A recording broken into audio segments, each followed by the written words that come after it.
Hoy tenemos un invitado de lujo porque tenemos a Albert Alberich, que es el actual director de Modarré. Hoy Modarré es el mayor operador de recogida de ropa usada en España. Este año nos acercaremos más hacia los 50 millones de kilos de ropa recogida. Estos kilos significan cerca de 1.500 puestos de trabajo. Más del 50% están reservados a personas en riesgo de exclusión. ¿Cómo se combina esa tendencia que hay del slow fashion con la que hay justamente de la moda rápida y de todas las marcas que salen como Shein, como Temu? Yo creo que todavía nos queda una dosis de estigmatización, pues la ropa usada es de pobre. Oye, el sector social, ¿cómo de grande y de relevante es? Es una potencia en España. Estamos hablando de 2,5 millones de puestos de trabajo. ¿Cómo va a cambiar el panorama para un consumidor en los próximos 5 o 10 años? ¿Tú qué te imaginas? ¿Qué marca de las que conocemos hoy en día crees que está mejor preparada para el futuro de la moda? ¿Tú qué futuro sueñas para Modarré? Hola, hola, esto es Punto y Seguido. Bienvenidos un día más a nuestros episodios en los que nos gusta hablar de innovación y cómo esta tiene impacto en las personas, en la sociedad y en la gente que la lleva a cabo.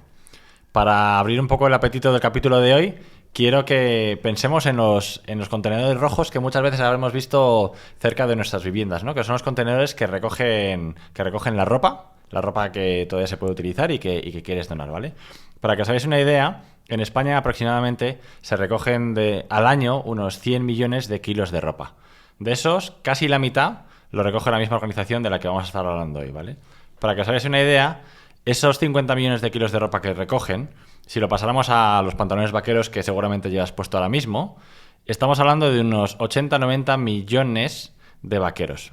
Si los pusiéramos en fila india y les hacemos un nudito, con toda esa ropa estaríamos dando 2 veces la vuelta a la Tierra.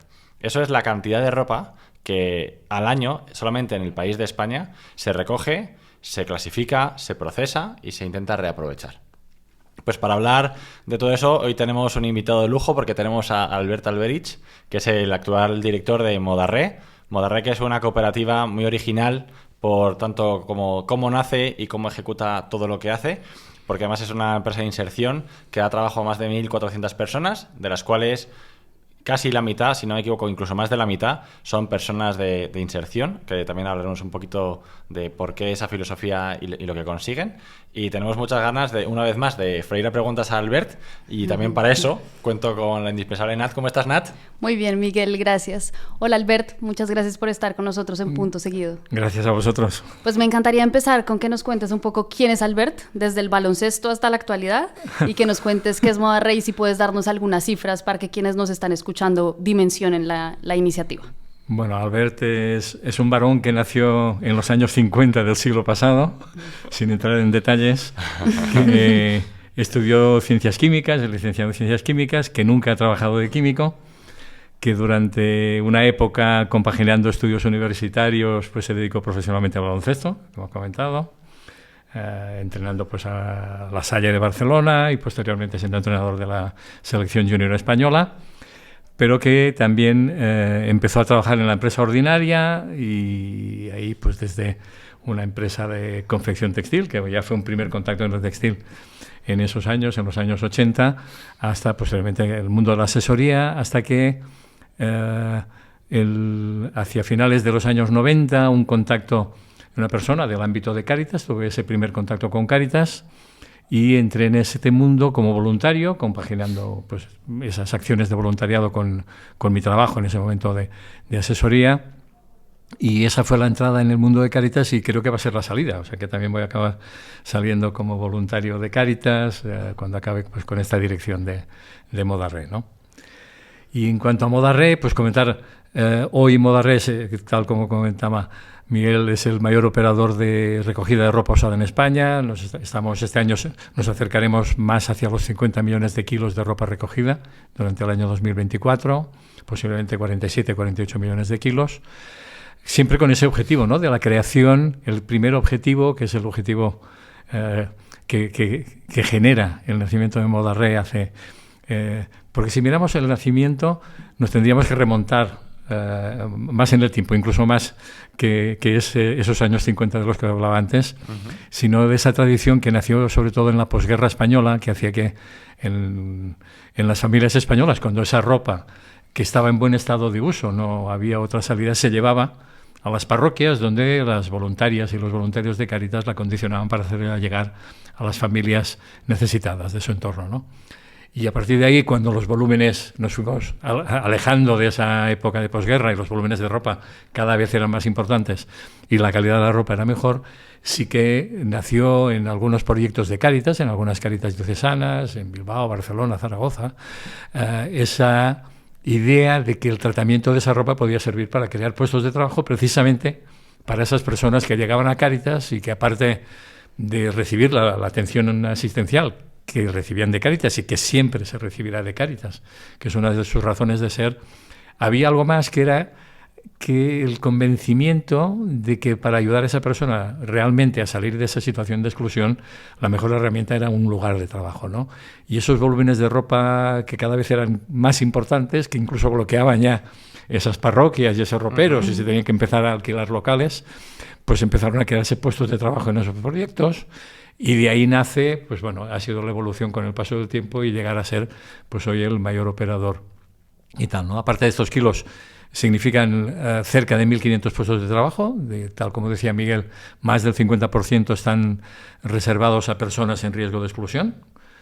Una persona en riesgo de exclusión, me gusta aclararlo siempre, no es Cáritas o otra entidad social que decide que una persona está en riesgo de exclusión, sino que siempre son los servicios sociales públicos. Normalmente son los servicios sociales municipales, que son los que reciben esas demandas, o los servicios penitenciarios, o los centros de jóvenes extutelados, ¿no? Que son los que tienen la capacidad de decir, esta persona está en riesgo de exclusión y es susceptible de ser contratado por esa empresa de inserción, ¿no? De las que pues 50 empresas de inserción de toda España, promovidas por diferentes Cáritas diocesanas de toda España, son las que hoy son socias de Modarre, y que constituyen formalmente, en marzo del 2020, constituimos la cooperativa de iniciativa social sin ánimo de lucro, Modarre, ¿no? Con estos hoy 50 socios, pues desde, yo diría que excepto 2 comunidades autónomas, presencia en toda España. Qué bueno. Oye, Albert, y además de vosotros lleváis mucho tiempo, pero o sea, en España, por ejemplo, los contenedores amarillos de la recogida de envases es algo que ya se sabe que está como regulado. Hay una cultura de que, pues, evidentemente tienes que separar, o sea, como que está. La ropa, eso, hasta ahora no está regulado, pero hay una regulación que además entra a jugar ya, ¿no? Y de hecho, pues también en parte por eso y también en parte por el buen interés, lleváis mucho tiempo trabajando con grandes grupos textiles, con grandes distribuidores. Estáis ahora en un acuerdo muy interesante con Alcampo para poder vender la ropa, pero ¿qué va a cambiar en los próximos años en el mundo textil? ¿Vamos a tener que tener más cuidado con la ropa? ¿Se va a dar más? ¿Va a duplicar la cantidad de kilos? O sea, ¿qué está pasando? Sí, va a haber un aumento. Hay una obligación antes del 1 de enero de que todos los ayuntamientos, administraciones locales liciten la recogida separada del residuo textil, o sea, no solamente de la ropa en buen estado, sino esa ropa que también tiene agujeros, también tiene que ser entregada para que pueda entrar en los circuitos de reciclaje y tener en cuenta que hay unas ratios en Europa que hablan de, por ejemplo, Francia, que es el país más adelantado porque tiene su sistema de responsabilidad empleador-productor hace ya más de 10 años que está en funcionamiento, su RAP hace más de 10 años que está en funcionamiento, por lo tanto están muy desarrollados, tienen una ratio de un contenedor cada 1.300 habitantes, 1.400 habitantes, ¿no? En España tenemos una ratio de un contenedor por cada 2.200, 2.300 habitantes, ¿no? Y tenemos poblaciones importantes en que tenemos un contenedor por cada 7.000, por cada 8.000 habitantes, ¿no? O sea, tenemos zonas que la gente vaya a llevarlo, o sea, es casi como ir al punto limpio para echar una camiseta, ¿no? Sí. O sea, tenemos comunidades autónomas con una ratio perfecta, o sea, que incluso por debajo de los 1.300 habitantes por contenedor, pero tenemos eso, poblaciones. Por lo tanto, ahí va a haber un salto importante y de esos 100 millones, 110 millones de kilos que se recogen separadamente, entendemos que progresivamente no va a haber una avalancha en el año 2025, sino que progresivamente un poco la estimación que nos estamos manejando es que en el entorno del 2030 nos podamos acercar a los 200 millones de kilos, o sea, no superarlos, ¿no? Vale. Que sería conseguir unas ratios parecidas a las que está consiguiendo Francia con la proporcionalidad de población, ¿no? Vale. Albert, y ahora que hablas de esta situación en Francia, ¿cómo se combina esa tendencia que hay del slow fashion con la que hay justamente de la moda rápida y de todas las marcas que salen como Shein, como Temu? Bueno, combinan mal, ¿no? Como el agua y el aceite, ¿no? O sea, son dos dificilísimos de combinar. Yo diría que el slow fashion, además, va demasiado poco a poco, ¿no? O sea, que demasiado slow. La primera, demasiado slow, y el fast fashion, el ultra fast fashion, va demasiado fast, ¿no? O sea, que realmente son la exageración de su definición, ¿no? Yo creo que de todas formas el camino sea por mentalización de la sociedad, que yo creo que cada vez estamos más convencidos, ¿no?, de este tema, ¿no?, por la propia acción de las marcas, pero también de la legislación europea, ¿no? Europa sí que está marcando un camino a seguir y que creemos, ¿no? O sea, no sé si se llegarán a aplicar la cláusula Shein, que por ejemplo Francia pues está dándole vueltas a una Shein como tipología, pero que la han definido como cláusula Shein, pero que puede ser Temu o otros miembros de esta ultra fast fashion. Pero sí que evidentemente como sociedad no nos podemos permitir que la ultra fast fashion sea nuestro primer modo o primera opción de vestir, ¿no? En cambio, sí que slow fashion en sus diferentes modalidades sí que tenemos que ir avanzando, no tan slow, ¿no?, sino cambiando un poco de marcha. Y según lo que tú piensas, ¿los jóvenes dónde están? ¿Están mirando más hacia el slow, hacia el ultra fast, en los dos? Yo diría que están... tiene el corazón partido, ¿no? O sea, que decía. Yo diría que hay de todo, ¿no? O sea, hay jóvenes que son radicales del slow fashion, de la reutilización, que son clientes de nuestras tiendas, por ejemplo, y que su primera, no te diría que su única opción, en algunos casos sí, pero que su primera opción de compra es la reutilización, ¿no? Por precio, por convencimiento, por ese impacto social incluso en nuestras tiendas, ¿no?, que conocen que hay un impacto social detrás de nuestra acción, pero sobre todo ese impacto medioambiental, ¿no? Entonces, ahí esperemos, ¿no?, que lo que no nos ligaba antes, ¿no?, del slow y del fast, en el caso de la juventud yo creo que sí que van a ser un factor catalizador, ¿no?, de acercarse. Lo estamos notando en nuestras tiendas, ¿no? También nosotros cambiamos el lenguaje también para hacernos más cercanos a este colectivo, pero evidentemente el ultra fast fashion está ahí, ¿no? Y realmente hay un dato que a veces comento y que llama la atención. Hay algunos, ¿no?, como el tema de reutilización, ¿no?, que en España estamos en la cola de Europa, que igual tenemos ocasión de hablarlo posteriormente, ¿no? Pero, por ejemplo, con datos de Eurostat, yo diría que es de lo más fiable que tenemos, el consumo de ropa de vestir en los hogares españoles en el año 2009, con respecto al año 2019, no hablamos de 2020-2021 por el efecto pandemia que hizo que fuesen cifras, o sea, serían escandalosas y tal. En esa época, en esa fracción 2009-2019, teniendo en cuenta que 2009 estábamos en plena crisis hipotecaria, bancaria, etcétera, etcétera, ¿no?, que de este periodo de 10 años la población española ha crecido casi 2 millones, más de 1,5 millones de personas, el consumo en prendas de vestir de los hogares españoles se ha reducido casi un 10%. O sea, hemos pasado de 22.000, 23.000 millones de consumo anual a algo más de 20.000 millones, ¿no? O sea, coincide en un momento en el que gastamos menos dinero los españoles consumiendo muchísima más ropa. Y la foto coincide con la aparición de la ultra fast fashion, ¿no? Claro. O sea, en el momento que hace la ultra fast fashion se expande a una velocidad de vértigo, la facilidad de compra, el online, no sé qué, todo ese tema, pero estamos gastando menos dinero los españoles. Cuando hoy ya somos 2 millones de españoles más que en el 2009, ¿no? 2009 o 2010 o 2008. O sea, no es que el 2009 hubiese una punta, es que estábamos en esos niveles de gasto. Por lo tanto, ahí también tenemos la esperanza de que si conseguimos que este ultra fast fashion lo vayamos desactivando, no vamos a gastar más dinero en ropa. Claro. Sino que la tenemos que gastar mejor, ¿no? Oye, Albert, y entonces en este mundo en el que tienes jóvenes que tienen el corazón partido, ¿no? De repente la obligatoriedad de crecer en la obligatoriedad de tratar la ropa como un residuo separado y demás.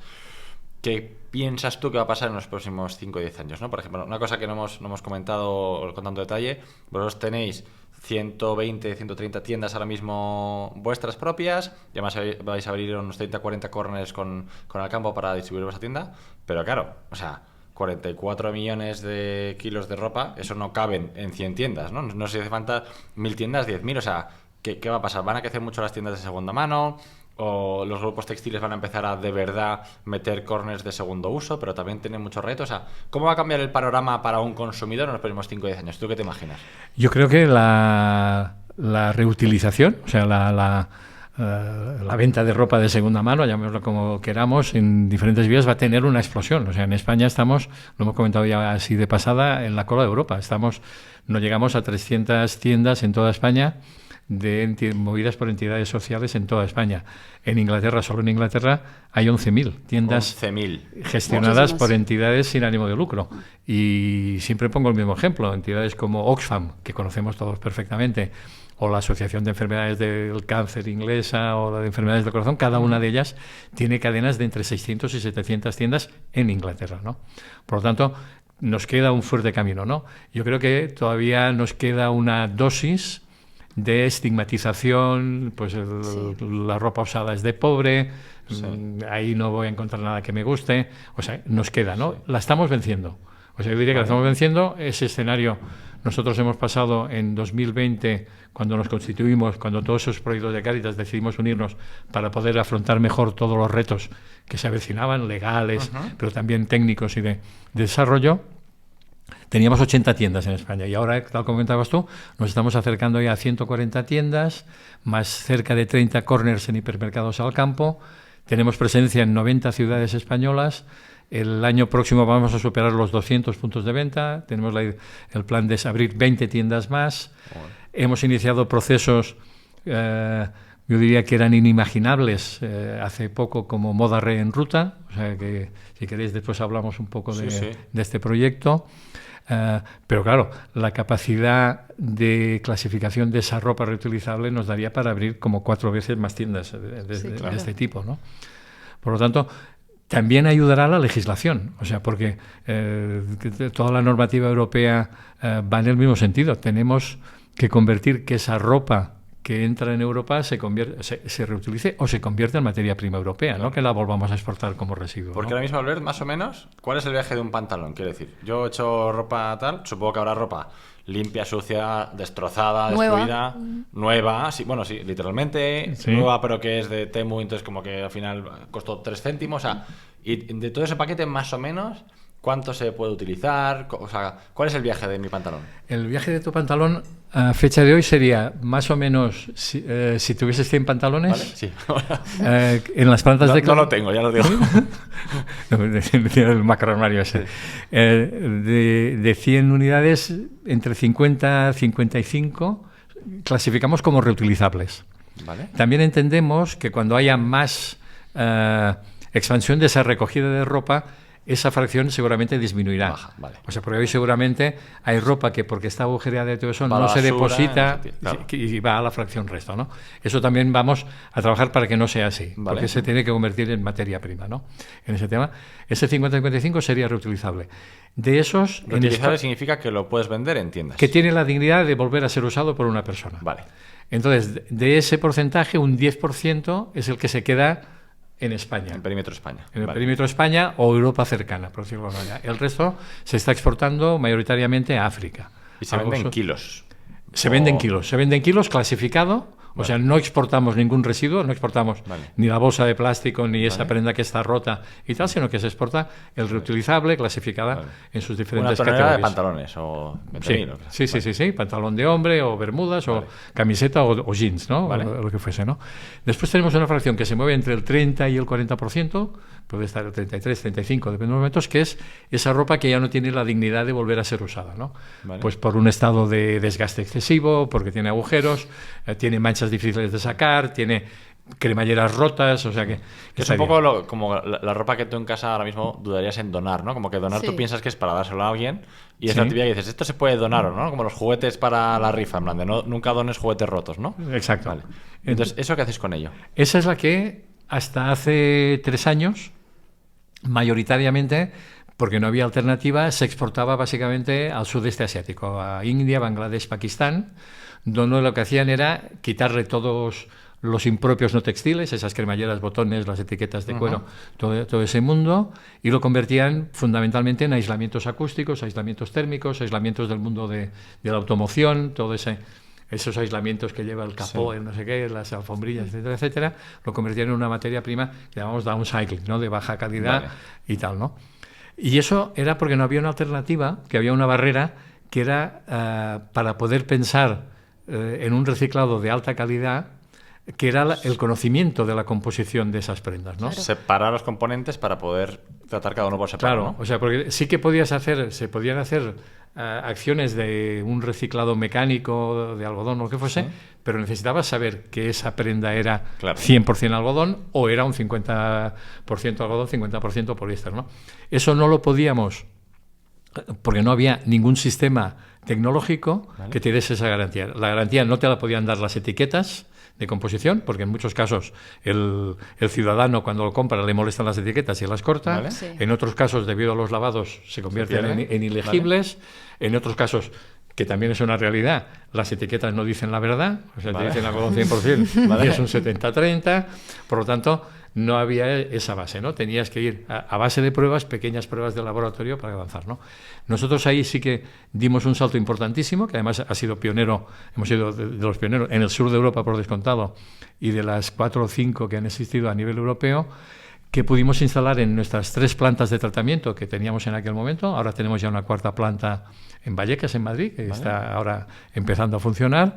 Pudimos instalar los sistemas FiberSort, que es un sistema de infrarrojo cercano que emite un rayo de luz y dependiendo de la frecuencia que te devuelve no absorbida, te puede identificar con una fiabilidad del 99% la composición de esos tejidos, ¿no? Wow. Impresionante. Entonces ahí esto lo pudimos instalar y además creo que es de justicia decirlo porque nos lo financió Inditex, o sea, era una inversión que seguramente nosotros no hubiésemos podido hacerla en ese momento y con la financiación de Inditex pudimos instalar en las 3 plantas de tratamiento estos sistemas, lo que nos ha permitido entrar en procesos inimaginables. Pues eso, hace 4 años decía, sí, llegará el momento en que podremos hacerlo o lo que fuese, ¿no?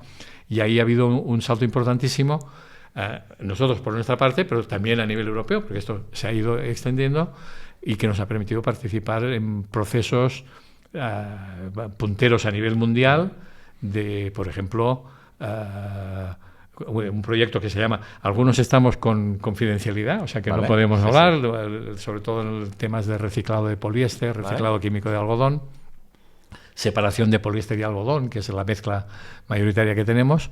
Ahí no podemos explicar demasiadas cosas, pero por ejemplo este sí que se ha publicado, que es un proyecto que estuvimos trabajando 1 año y medio, clasificando prendas de este 30-35% que tuviesen una composición en poliamida superior al 80%. Con esas prendas que se clasificaban, manualmente le eliminábamos esas cremalleras, botones, etcétera, etcétera, los reducíamos a pedacitos. Eso significaron más de 500.000 lecturas en este sistema de FiberSort y en un proyecto de Inditex y de BASF, la multinacional química, BASF, la multinacional alemana, que es el mayor productor mundial de poliamida, pusieron en marcha este proyecto Lupamid, que después de varios intentos, etcétera, etcétera, consiguió sacar, y ha sido público, en el mes de febrero de este año 2024, una colección, Zara ha sacado una colección de anoraks, que todo el anorak está fabricado con la poliamida que clasificamos reciclada. O sea que se clasificó fundamentalmente en la planta de Barcelona, en la planta de Bilbao. Entonces, ¿no? Albert, yo tengo... Pero fíjate qué detalle.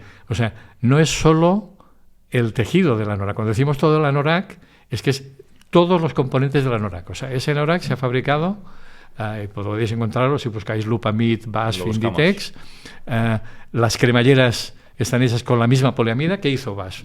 Despolimerizar ese tejido, purificarlo, o sea, sacar ese 20% de otros componentes que pudiese haber y volver a polimerizar ese monómero, ¿no? Esa amida para hacer una nueva poliamida. Y con esa poliamida generada, Yoshida y Kaká fabricó las cremalleras, Velcro fabricó el velcro, Gutermann fabricó el hilo de coser, Radici fabricó el tejido exterior y el forro, y Inditex confeccionó las prendas, ¿no? O sea que es una prenda que cuando llegue a su final de vida es algo que va a pasar en el futuro, ¿no? Que el ecodiseño tiene que incorporar el final de vida de esa prenda que diseña, ¿no? O sea, Albert, me parece fascinante.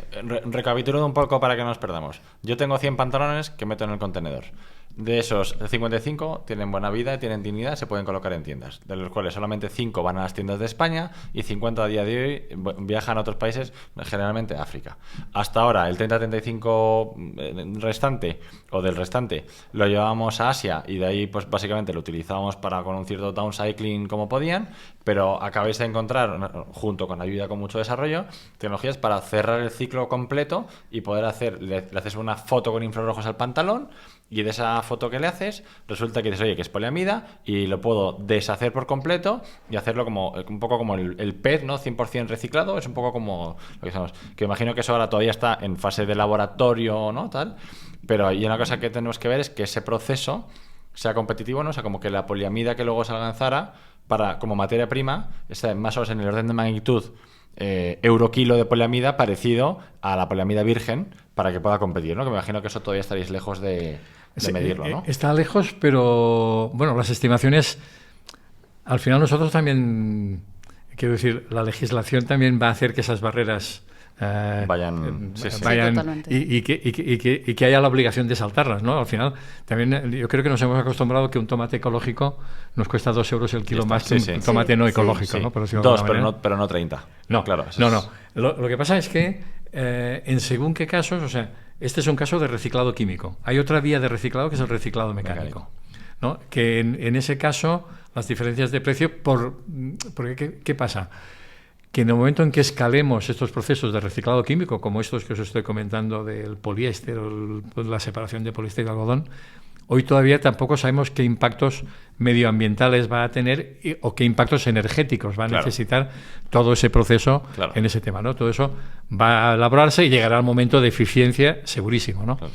Lo que pasa que también entendemos que la legislación europea lo que está diciendo es, oye, se van a tener que utilizar materias reciclables. O sea, es decir, ya la contribución de una prenda que se ponga en el mercado que no tenga producto reciclable va a tener que pagar más que una que incorpore un porcentaje. Es una analogía del plástico extendido al textil, ¿no? Más o menos la misma lógica. La misma lógica. Que esa es la razón por la que Inditex decide unirse a Modaré. Sí, nosotros con Inditex llevamos colaborando muchísimos años y en este caso era ya fruto de una relación de participar en muchísimos procesos y de gozar la confianza mutua, ¿no? de este tema. Pero evidentemente Inditex participa en muchísimos y otros grandes marcas en muchísimos procesos. Y es conocido inversiones de Inditex en procesos de separación de poliéster algodón. Es público en un proyecto que se llama CIR, que en otros proyectos, porque precisamente yo diría que esas grandes marcas, que además en España tenemos la suerte de tener líderes mundiales, ¿no?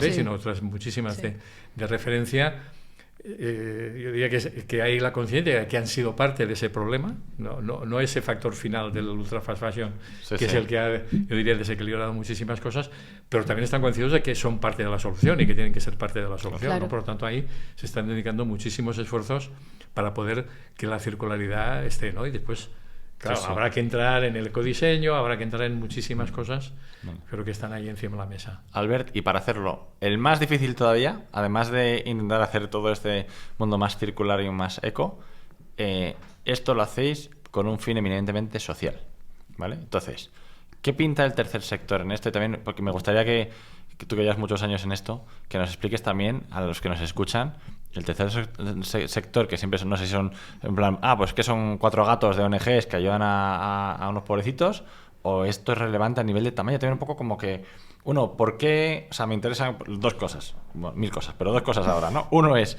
oye, el sector social, ¿cómo de grande y de relevante es? Y 2, ¿cómo lo conectáis en Modaré y qué retos os supone, ¿no?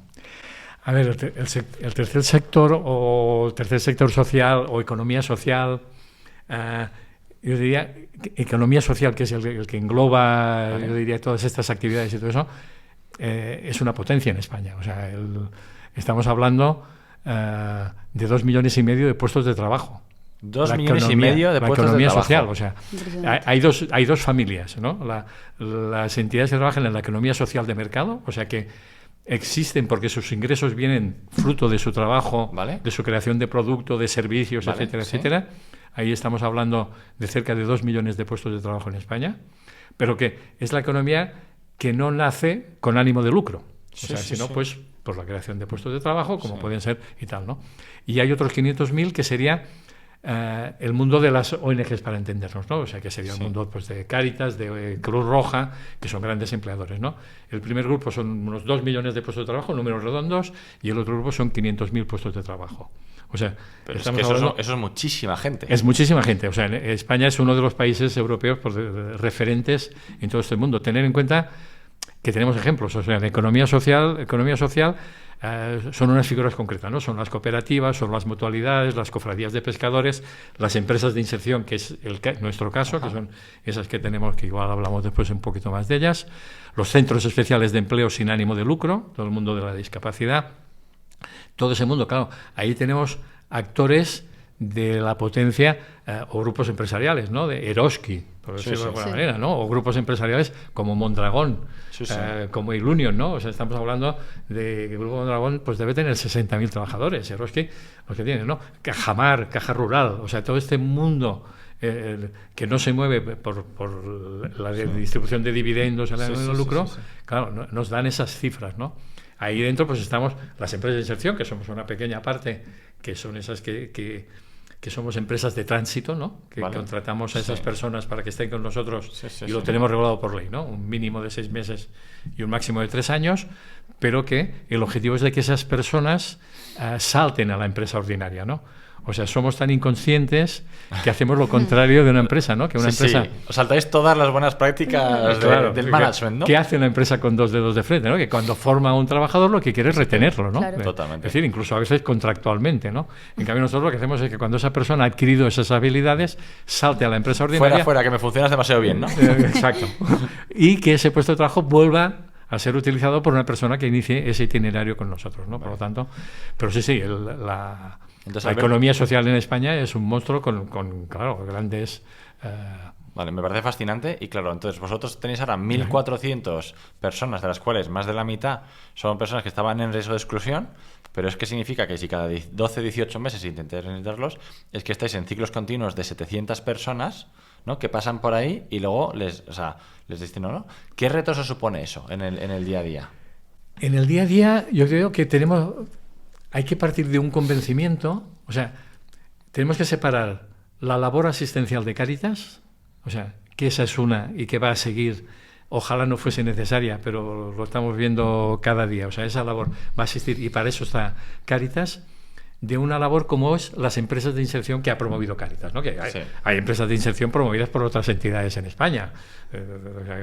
Hay otras 100 empresas o 150 empresas de inserción promovidas, pero siempre con el mismo fin, ¿no? Con esa misma finalidad y con ese mismo funcionamiento, ¿no? Pero ese es un punto más, ¿no? Por lo tanto, en este caso, tenemos que acompañar esa labor asistencial que puede ser previa a que esa persona llegue a nuestra empresa de inserción con un acompañamiento, yo diría, profesional. O sea, tenemos que ser muy eficientes en ese acompañamiento para que esa persona no carguemos otra piedra más en una mochila, que muchas veces son mochilas muy pesadas, con un fracaso en su salto a la empresa ordinaria, ¿no? Por lo tanto, tenemos que ser muy conscientes de ese acompañamiento y para eso tenemos la figura que llamamos técnicos de acompañamiento, o sea que son esos referentes que tenemos dentro de cada empresa de inserción nuestra, que los formamos continuamente. Ahora estamos acabando uno de los cursos de formación permanente que hacemos para esos técnicos, que son los que acompañan a esa persona en su itinerario.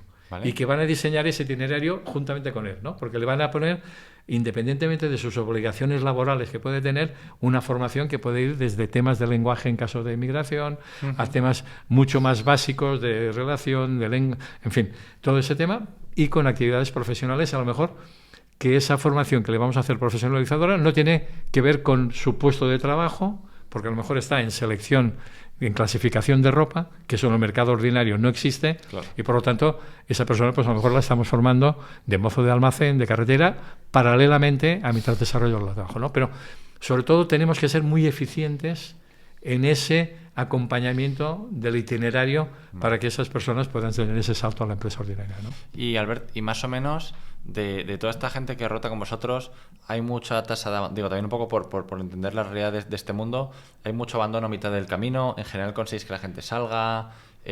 ¿Cómo es un poco luego el día a día? El día a día, claro, todo este colectivo, si está en riesgo de exclusión es porque tiene muchas dificultades añadidas, ¿no? Claro. Tenemos un factor que últimamente ha pasado a formar parte de todas las ecuaciones. O sea, nosotros trabajamos evidentemente con personas que han salido del proceso de adicción, ¿no? Una adicción. No somos especialistas en adicción. En Cáritas ya tenemos entidades que sí que son especialistas en adicciones, o trabajamos con Proyecto Hombre y saben que en el momento que esa adicción está superada, ese acompañamiento laboral y tal, esa es nuestra especialidad, ¿no? No sabemos ni de adicciones, no podemos resolver un tema de vivienda, no podemos resolver otros muchísimos temas. Sois formadores. Y tal, ¿no? Somos formadores y acompañadores en esa profesionalización, ¿no?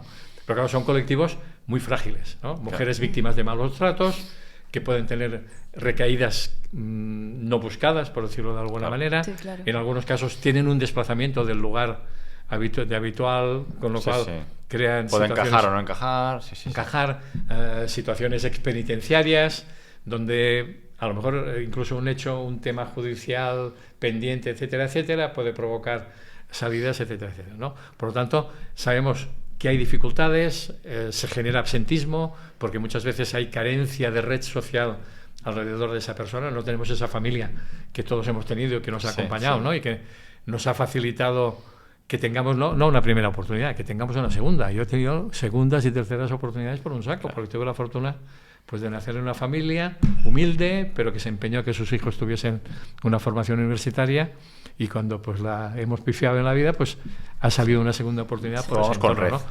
Eso no es tan habitual en muchísimos casos, ¿no? O sea, no es caso que neguemos una segunda oportunidad, sino que esa primera oportunidad no les ha llegado por el lugar de nacimiento, por el entorno, por lo que fuese, ¿no? Esa es la lucha del día a día, ¿no? Fabricar esas pequeñas oportunidades para esas personas, ¿no? Y que tengamos la mayor tasa de éxito, ¿no? Ese aprovechamiento. Bueno, me parece una lucha preciosa y de verdad que, bueno, ya os lo hemos comentado, pero enhorabuena por el proyecto porque es una pasada. Sí. Vamos, y mira, enhorabuena por lo conseguido, porque vamos, generar oportunidades, y de verdad que es un poco, creo que también te lo hemos oído en alguna entrevista, ¿no? Que al final generar empleo, ¿no? Es una de las mejores palancas para insertarte, ¿no? Y dar un paso adelante, ¿no? Al final es un poco, porque me imagino que tocas la dignidad de la persona, el sentirse útil, o sea, no solamente los ingresos, ¿no? Sino que es un poco el sentirse útil en la vida. Sí, y muchas veces crearle una red social en el entorno, ¿no? Empieza a socializar, o sea, hay personas, la rutina, tenemos desde figuras del emigrante que ha llegado ilegalmente a España, pero que ya lleva 3 años, que ha estado en situaciones de explotación, porque es una realidad, no lo estamos inventando nosotros, ¿no? Situaciones de explotación, de marginalidad, que su red es muy lejana, o sea, el país de origen, aquí puede haber caído en manos de cualquier explotador, etcétera, etcétera. En el momento en que eso lo normalizas, ¿no? En que pasa a tener unos ingresos regulares y tal, aparecen capacidades inimaginables, o sea, porque la persona humana, en el fondo, tenemos una riqueza que muchas veces desconocemos, ¿no? Cuando nos miramos al espejo. Sí, totalmente. Bueno, qué interesante. Albert, quiero aprovechar que llevas muchos años en esto y sabes muchísimo. Doy un salto, además de la parte social, que hablar también un poco de la innovación y la tecnología. Sabes que aquí somos una casa muy devota de la innovación. Me gusta también que pensar del impacto social, pero comparado con vosotros, pues no somos nada, evidentemente.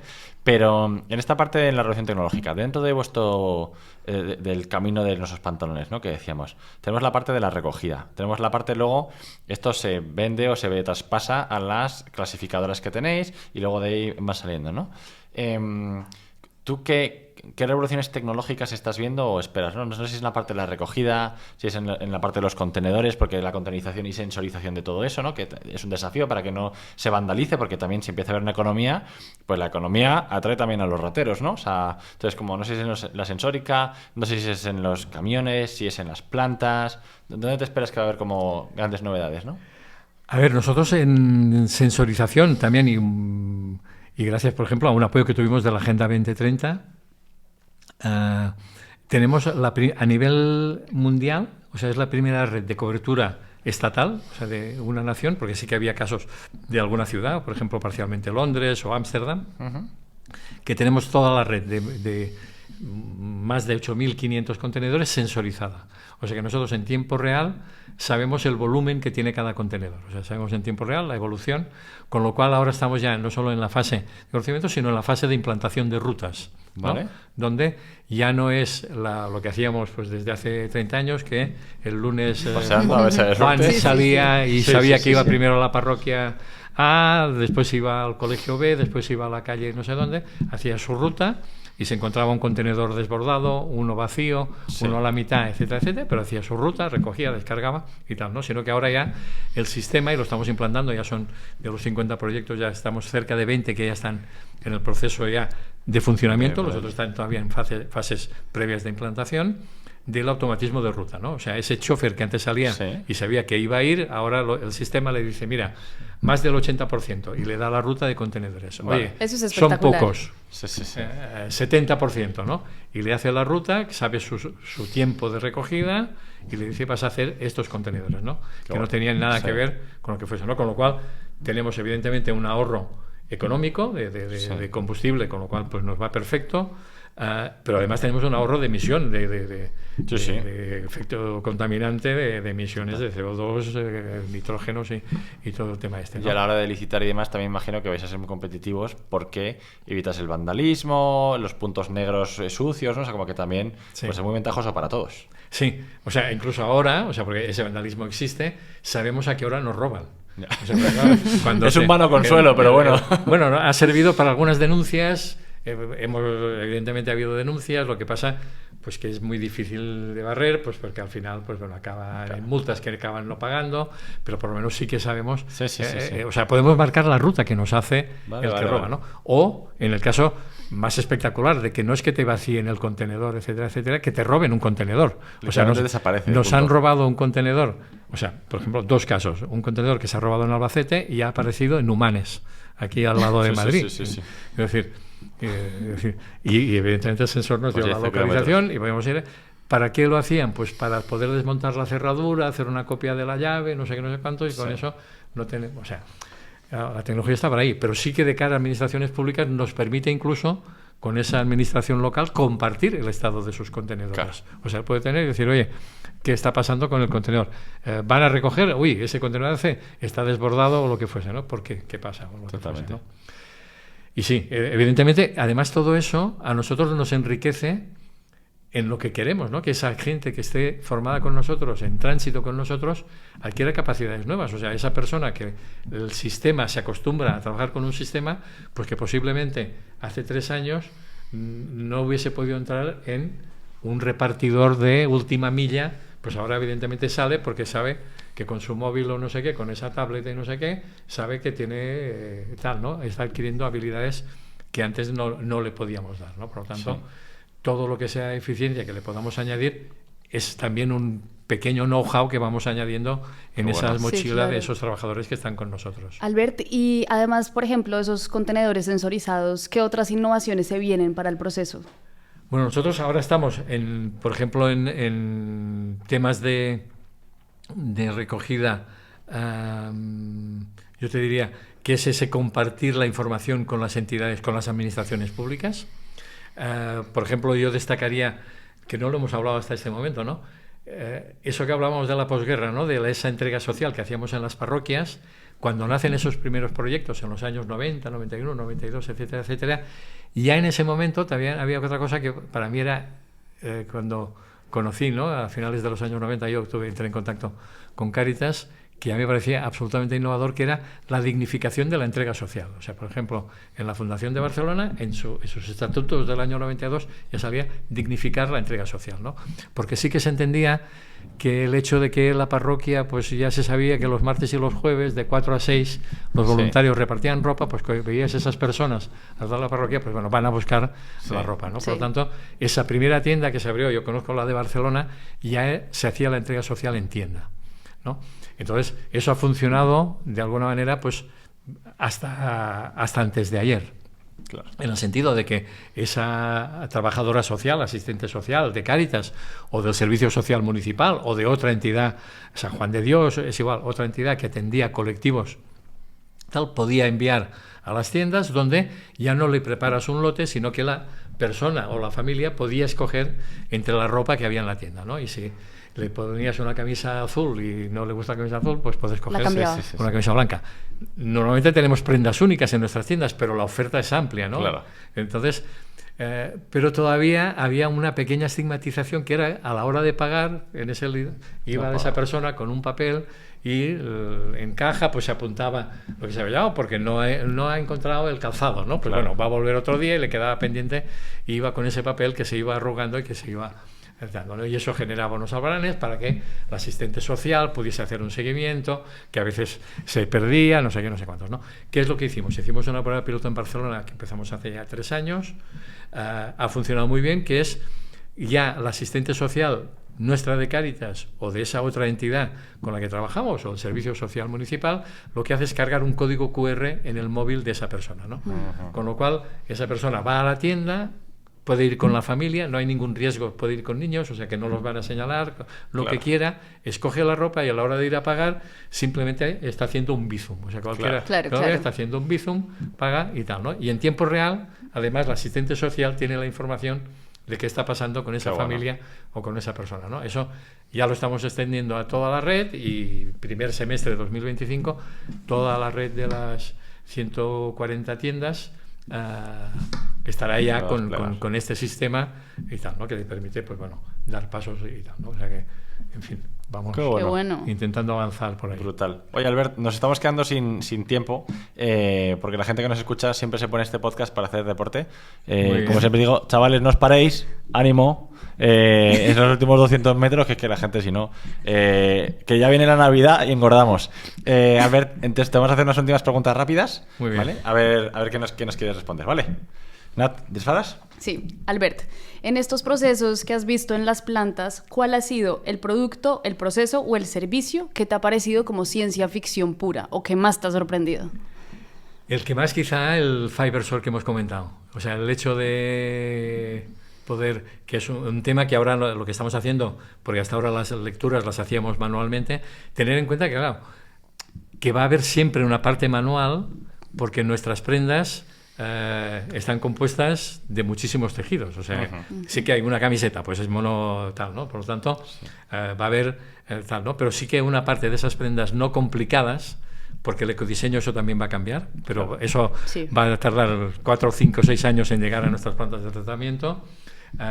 Hay que ser cuidadoso con eso, ¿no? Pero realmente el hecho de poder automatizar esa lectura y que además te lo clasifique, porque no solo te lee la composición, sino que también te lee el color. O sea, en la planta de Sabadell, que es la última que se está montando, habrá sistema de clasificación automática por color y composición. O sea, podemos decir, aquí me clasificas algodón de más de 90%, blanco, azul, rojo o multicolor. Tengo muchas ganas de ver esa máquina. Un día, por favor, nos invitéis a hacer una visita. Muchas gracias.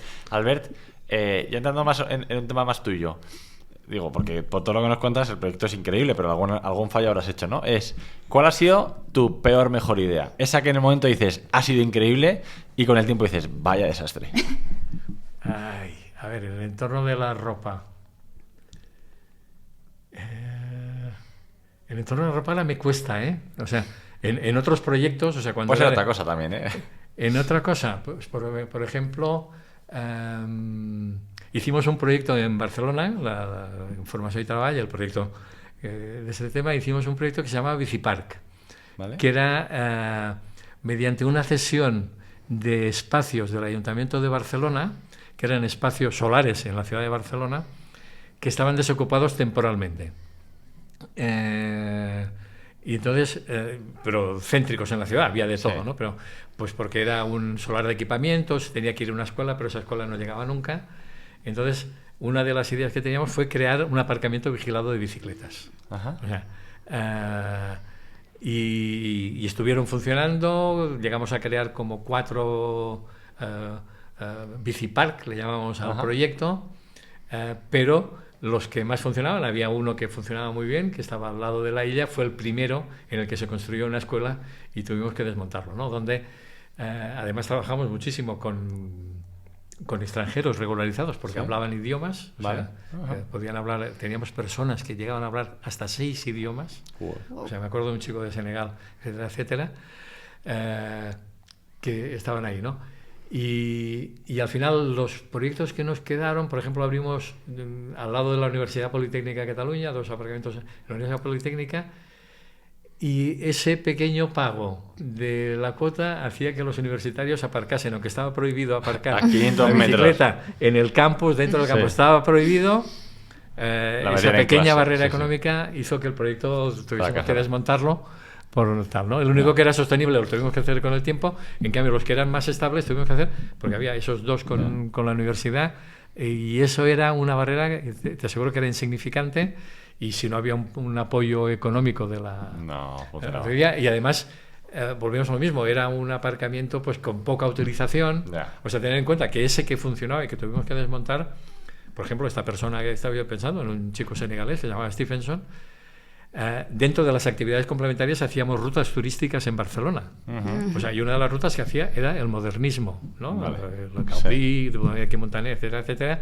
Y Stephenson era un chico senegalés que hablaba como 6 idiomas y hablaba catalán y daba la ruta en catalán a ciudadanos catalanes que desconocían a Dolmen en Montaner o desconocían a Gaudí, pero desconocían a Puig i Cadafalch, etcétera, y les explicaba. Tiene catalán, WhatsApp. ¿no? Los tuvimos que desmontar y nos quedaron los que no eran eficientes. Pero bueno, después pensaré en alguno de... Albert, ¿qué marca de las que conocemos hoy en día crees que está mejor preparada para el futuro de la moda? A ver, de las marcas conocidas, yo diría que están todas con el chip. Trabajamos muy estrechamente con Inditex, con Mango, con Decathlon. Con todos ellos estamos en proyectos de reciclaje, de reutilización. Yo creo que en el momento en que el sector explote, o sea, que quiere decir que consigamos pues tener un poliéster reciclado post-consumo eficiente, etcétera, etcétera, que será un poco más caro, pero estas marcas lo van a incluir. O sea, por ejemplo, algunas han hecho sus compromisos, ¿no? O sea, con Horizonte 2030, con Horizonte, yo creo que están ahí, ¿no? Porque se están dedicando esfuerzos importantísimos, no en el mundo de la confección, sino también en ese mundo químico, ¿no? O sea, de la química y de etcétera, ¿no? Yo creo que ahí está. También os hablaría de un proyecto... Vamos de tiempo, ¿me quieres hacer la pregunta? No. Es que yo sí me pregunto. Hay un proyecto, por ejemplo, en esa planta de Barcelona, de Sabadell, que es una planta nueva con una potencia brutal, va a tener una capacidad de tratamiento de más de 20 millones, solo esa planta, de kilos anuales, y se va a producir un efecto que es, yo creo que conozcamos el primero en Europa, donde va a haber desde la bolsa de plástico que el ciudadano ha depositado en la parroquia de Santa Engracia o de donde fuese, se va a tratar, se va a clasificar, y una parte de ese producto reciclable va a salir de la planta en forma de fibra. O sea, se va a hacer.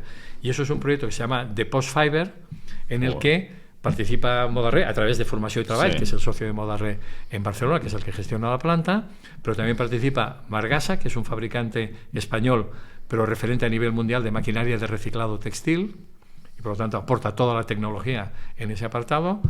Textil Santanderina, que es una empresa española referente a nivel mundial y que ha sido innovadora en temas de reciclado, con el reciclado del poliéster marino, de redes de pesca, con todos estos temas, el Sequal y todos esos temas, que tiene una tecnología importantísima en todo lo que es reciclado. Y Halotex, que es un gran fabricante de prendas, especializado en prendas también de recicladas, etcétera, etcétera. No es conocido por el gran público, pero es proveedor de Inditex, de Mango, pero también de Patagonia o de Nike, es decir, que hacen esa fabricación, ¿no? Entonces se han unido esas 4, llamémoslas empresas, una es social y otras 3 son mercantiles, precisamente para poder hacer ese know-how, que una parte de ese producto que vamos a clasificar como reciclable con alto contenido de algodón, ahí automáticamente se van a retirar esas cremalleras, botones, etcétera, etcétera, y una parte de esa materia se va a convertir en fibra, para que, mezclado con esa tecnología de textil santanderina, etcétera, etcétera, se convierta pues en un hilo en el que va a haber un reciclado post-consumo del 20%, con un reciclado preconsumo del 80%, o con un reciclado químico, etcétera, etcétera, ¿no? O sea que dentro de pocos meses, en la planta de Sabadell, vamos a ver ese residuo cómo se acaba transformando en una materia prima europea, ¿no? En el mismo espacio, en un espacio de 25.000 metros cuadrados. O sea, no está mal, ¿eh? O sea, no es un espacio pequeño. Que es tecnología punta, me parece fascinante. Oye, Albert, ¿y tú qué futuro sueñas para Modarre? Para Modarre, seguir creciendo en eficiencia. O sea, nos queda, evidentemente, ahora estamos aumentando la capacidad de clasificación. O sea, nosotros hasta ahora no teníamos esa capacidad, el crecimiento que hemos tenido, lo hemos tenido que ir absorbiendo, precisamente con, por ejemplo, ese traslado de la planta de Barcelona que te ocupaba 6.000 metros a pasar a cerca de 25.000.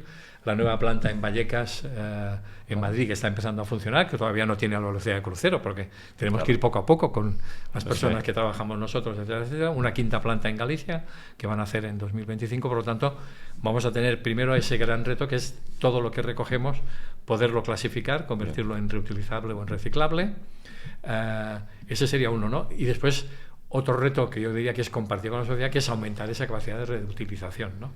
O sea, acercarnos y trabajar las 3 R's, ¿no? O sea, de residuos, que hay muchas R's, pero las 3 fundamentales, que es el reducir, reutilizar, reciclar. No nos olvidamos del reducir, donde también estamos realizando actividades de sensibilización con escuelas, materiales que están dispuestas. Sean más de 1.300 escuelas e institutos que se han descargado estos materiales a partir de 3 años. O sea, tenemos materiales por franjas de edad, donde ya compartimos lo que es los impactos de la moda, del ultra fast fashion, lo que es un consumo responsable, etcétera, etcétera, ¿no? Eso por la parte de reducción. Reutilización, seguir abriendo puntos de venta, porque es una forma de acercarnos a la sociedad. Queremos llegar a muchísimos más puntos de venta, y ahí entra lo que os he comentado antes, Modarre en Ruta, que es un proyecto piloto que ha empezado en Cáceres en marzo del 2024, que ahora está empezando en Mallorca, en Baleares, en el centro de Mallorca, la parte no turística de Mallorca, que es a partir de ese convencimiento de que habrá ciudades o poblaciones donde nunca podremos tener una tienda sostenible. Claro. Es un pop-up store, ¿no? Es lo llamamos un fashion track. Vale, no un food track, sino un fashion track. Qué bueno. Que ha empezado a funcionar en Cáceres, es la prueba piloto, está funcionando muy bien, donde estamos atendiendo poblaciones. Ahora se están atendiendo 9 poblaciones, vamos a ampliar ya las poblaciones que atiende, y que van de 1.000 habitantes a 12.000. Y hacemos el mercadillo más fashion, ¿no? Por así decirlo. Es un mercadillo donde también hacemos sensibilización, donde hacemos entrega social, o sea, donde estamos diciendo lo mismo que una tienda, y acercándolo un poco a esa España vaciada que decimos que queremos contribuir con que no sea la España olvidada, ¿no? Con un granito de arena a que no sea olvidada, ¿no? Fashion Track lo vamos a acabar en toda la geografía nacional. O sea, no es sostenible hoy económicamente. También esperamos ahí a la administración pública. Nosotros nos tiramos a la piscina. Va a haber muy pronto un Fashion Track no solo en Mallorca, sino también en el interior de Barcelona, Guadalajara. O sea que estamos en esa fase de reutilización y seguir abriendo tiendas, ¿no? Vale.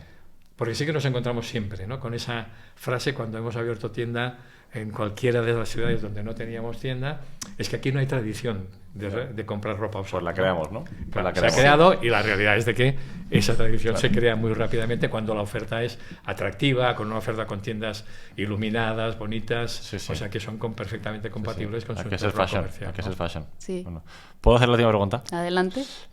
Albert, ¿qué es lo más bonito que te ha pasado en estos años en Modarre?